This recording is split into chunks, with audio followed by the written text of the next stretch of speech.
Welcome to சித்தூஸ் clip Tamil.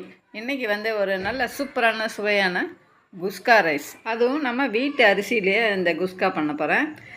நம்ம வீட்டில் daily சாதம் வடிக்கிற அரிசி நம்ம வச்சுருப்போம்ல, அந்த அரிசியில் பாஸ்மதி ரைஸ் மாதிரியே இதுலேயும் குஸ்கா நல்லா டேஸ்ட்டாக பண்ணலாம்.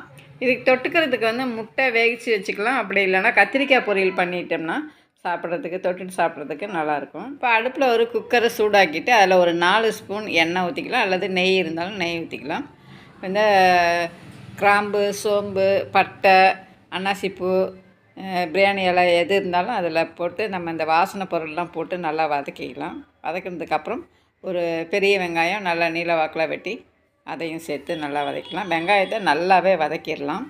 பச்சை மிளகா ஒரு 3 பச்சை மிளகா போடுறேன். காரத்துக்கு இதுதான் நான் சேர்த்துருக்கேன். மிளகாத்தூள் தேவைன்னா நம்ம கொஞ்சம் சேர்த்துக்கலாம். இஞ்சி பூண்டு பேஸ்ட் நான் ஒரு 1.5 ஸ்பூன் சேர்த்துக்கிறேன். வெங்காயம் பாருங்கள் இந்த அளவுக்கு வதங்கியிருக்கு.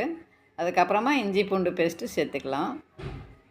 சேர்த்துட்டு நல்லா அதையும் எண்ணெயில் நல்லா வதக்கிடலாம். குஸ்காவை பொறுத்தளவுக்கு நம்ம எந்த பொருள் போட்டாலும் நல்லா வதக்கிடணும். சாப்பிடும்போது அந்த பொருளே நம்மளுக்கு சாப்பாட்டில் தட்டுப்படக்கூடாது.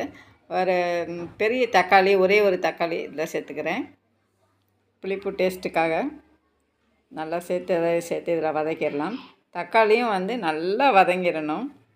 தக்காளி நல்லா பழமாக ஒரு தக்காளி எடுத்துக்கிட்டிங்கன்னா சீக்கிரமாக வதங்கிடும். இப்போ நடுவில் அந்த கட்டை மாதிரி இருக்குல்ல, அதை கட் பண்ணி எடுத்துருங்க. அப்போ தான் இந்த மாதிரி வதங்கும். இந்த மாதிரி வதங்கினதுக்கப்புறம் மஞ்சத்தூள் ஒரு அரை சிட்டிகை சேர்த்துக்கிறேன். காரம் பத்தாது. இந்த பச்சை மிளகா தான் 3 போட்டிருக்கேன். அதனால் அரை டீஸ்பூன் மிளகாய்த்தூள் மட்டும், தனி மிளகாய்த்தூள் போட்டுக்கிறேன். இல்லை கரம் மசாலா இல்லைன்னா பிரியாணி பவுடர் எதாவது இருந்துச்சுன்னா சும்மா ஒரு 1/4 டீஸ்பூன் லைட்டாக போட்டுக்கலாம் டேஸ்ட்டுக்காக. இந்த குஸ்கா பண்ணும்போது கவனிக்க வேண்டியது என்னென்னா, அடி பிடிக்கவே கூடாது. லைட்டாக அடி பிடிச்சா கூட குஸ்காவோட டேஸ்ட்டு மாறிடும். அதனால் நல்லா இந்த மாதிரி அடி பிடிக்காமல் நல்லா ஜாம் மாதிரி இந்த பொருட்கள் எல்லாம் நல்லா வதக்கிக்கணும். அதுக்கப்புறம் அரிசியை சேர்த்துக்கணும். நான் ஒரு அரைப்படி அரிசி எடுத்துருக்கேன். ஒரு 10 நிமிஷம் ஊற வச்சுட்டு அதை நல்லா கழுவிட்டு இப்போ நான் சேர்த்துக்கிறேன். இந்த அரிசி நம்ம வீட்டில் சாப்பாடு செய்கிற அரிசி தான், பொன்னி அரிசி தான் நான் எடுத்திருக்கேன்.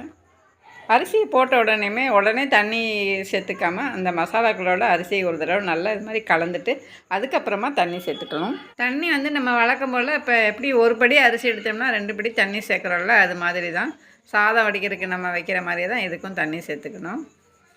நான் அரைப்படி அரிசி எடுத்தேன். அது இந்த டம்ளரில் 2 டம்ளர் இருந்தது அரிசி. அதனால் 4 டம்ளர் தண்ணி நான் இதில் சேர்த்துக்கிறேன். தண்ணியெல்லாம் கலந்ததுக்கப்புறம் நம்ம உப்பு சேர்த்துக்கலாம். அப்போ தான் தண்ணி அரிசிக்கெலாம் உப்பு எவ்வளோ கரெக்டாக இருக்குன்னு நம்மளுக்கு நிதானம் தெரியும். இப்போ நான் உப்பு சேர்த்துக்கிறேன். உப்பு சேர்த்து கலந்து விட்டு உடனே நம்ம குக்கரை மூடி வைக்கக்கூடாது. ஒரு தடவை நல்லா ஒரு கொதி வந்ததுக்கப்புறம் மூடி வச்சோம்னா கரெக்டாக நம்ம அந்த 3 விசில் விட்டு இறக்கும்போது சோறு கரெக்டாக பதமாக இருக்கும்.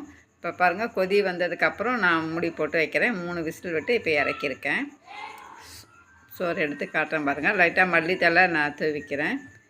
நெய் இருந்துச்சுன்னா நெய் ஒரு அரை டீஸ்பூன் அப்படியே மேலாப்பில் போட்டு விட்டு சோத்தை கலந்து விட்டுருங்க. நல்லாயிருக்கும், சாப்பிட்றதுக்கு வாசனையாக இருக்கும். பாருங்கள், அடியிலேருந்து சாப்பாடு எடுக்கிறேன். சாதம் நல்லா வெந்து கரெக்டாக பதமாக இருக்குது. ரொம்ப கொலன்னு இல்லாமல் ரொம்ப உதிரியாகவும் அப்படியே விரைச்சிக்கிட்டு இல்லாமல் இந்த மாதிரி இருக்குது. இது மத்தியான சாப்பாட்டுக்கு நம்ம லஞ்சுக்கு கொடுத்து விடலாம். தொட்டுக்கிறதுக்கு ஒரு வேவிச்ச முட்டையோ அல்லது கத்திரிக்காய் பொரியல் ஏதாவது பண்ணி அதை சேர்த்து கொடுத்து விடலாம். நல்லாயிருக்கும். நீங்களும் ட்ரை பண்ணி பாருங்கள். தேங்க்ஸ் ஃபார் வாட்சிங்.